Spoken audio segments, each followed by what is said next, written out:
Good morning and welcome from breezy Brisbane.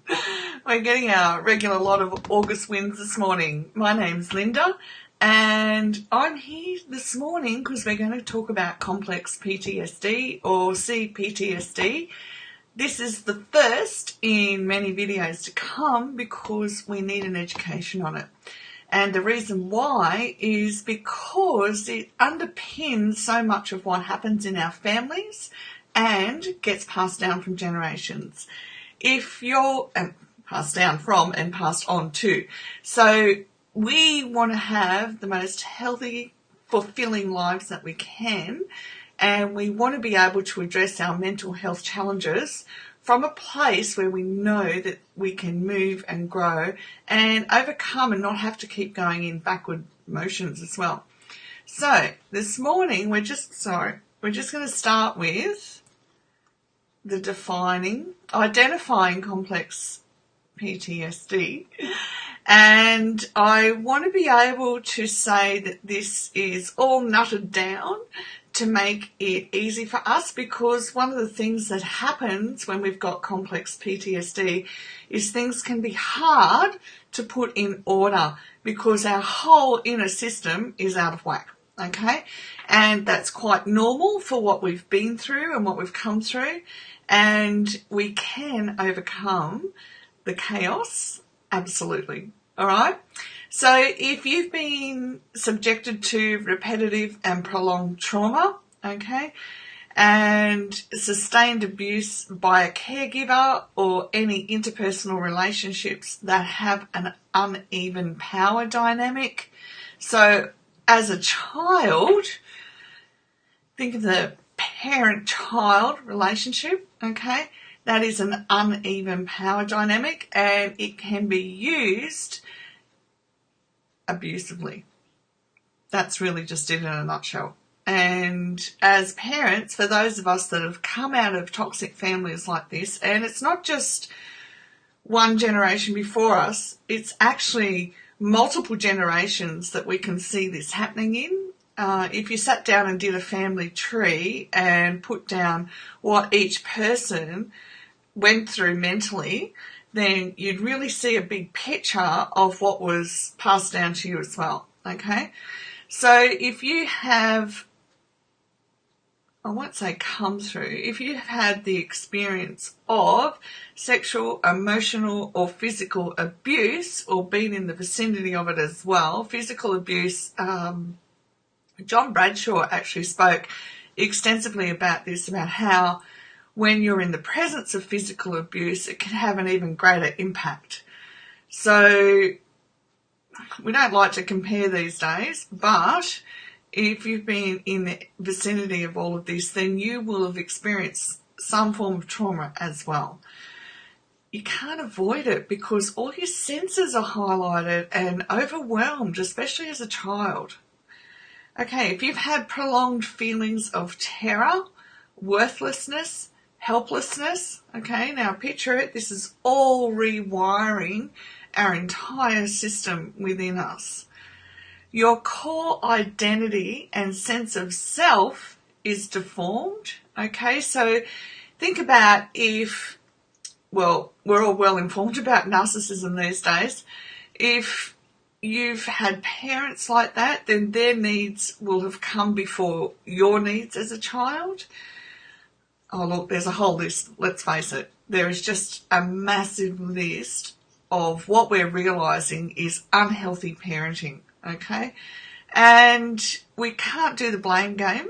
It just was what it was. But what we can do is recognise where we need to rebuild our core identity, okay? And what happens during the process of being sexually, emotionally or physically abused is that our dominant mental process becomes formed from that abuse. So then our dominant mental process is always a response in life. Whatever's happening in life around us, our first response is from that space where we've been abused. So for me, I've become very aware of when connecting with someone on a possible relationship level, that my dominant mental process, I've had to change that in order that I don't bring that forward. There is a lot of work to that, but it's doable. And if I'm doing it, anyone can, okay, because I've been through all of this, and as have the generations before me. If I go back to my great-grandmother on my mother's side, so there was my mum, then her mum, and then her mum. I know her story, and her story was she had 4 girls, and she left them because they lived in the middle of nowhere. And I don't know the complete story, but basically she abandoned her 4 daughters, okay, in a time when there was no social support whatsoever. I don't know where she went or what she did. I only know that she ended up being married again and having something like 8 or 9 kids, okay.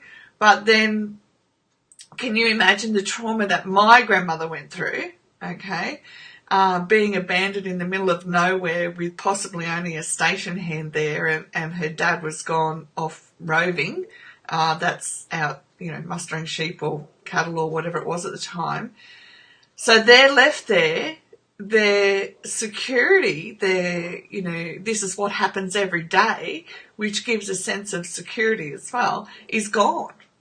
Okay? And so, and back in that generation too, they didn't talk about how they felt. It was all stuffed inside. So then that gets stuffed inside. That affects how she parents my mother, okay?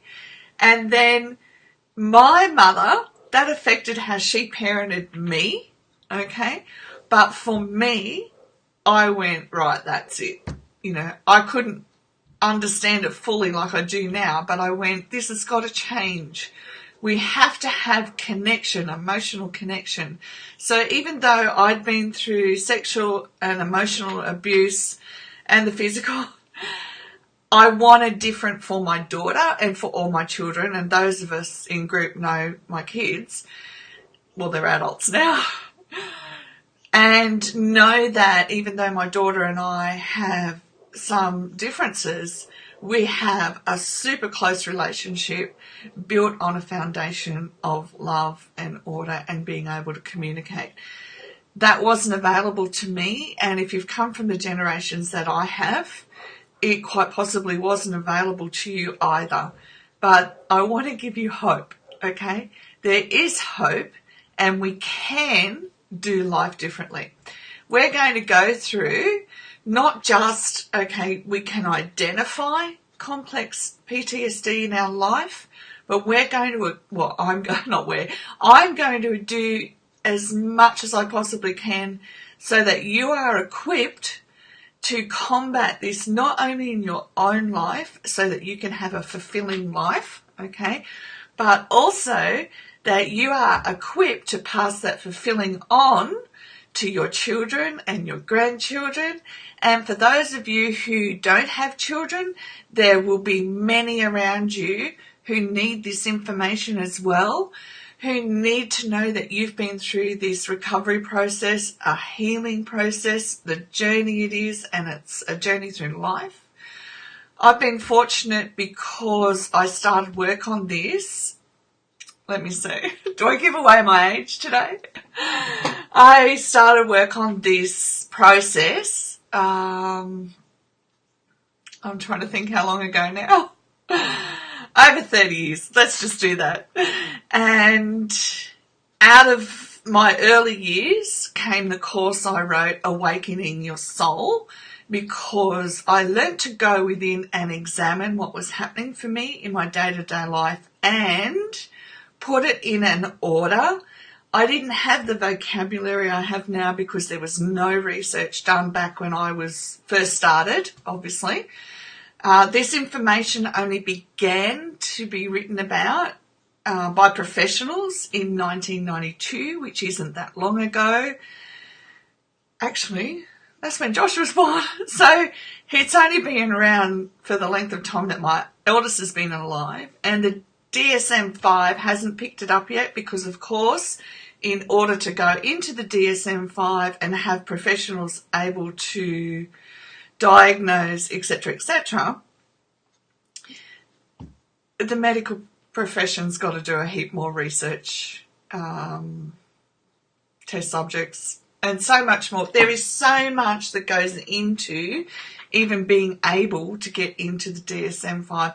I can't even remember the exact amount of years it was before they did autism in there, etc., Asperger's and so on. That, look, let's just get on with working through our complex PTSD, identifying it, and let's get on with living our life and not wait for the medical fraternity, because we can do this and we can build a life together in community with each other and with lots of other people as well.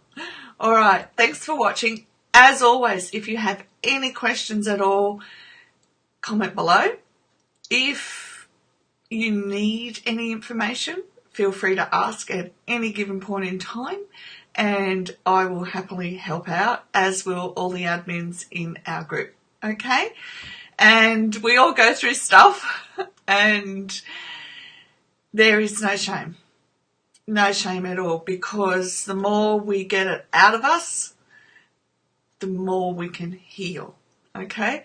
And as always, our breath does come into this in so many ways, and in that respect, I'm really excited about teaching you about all the factors that come with it.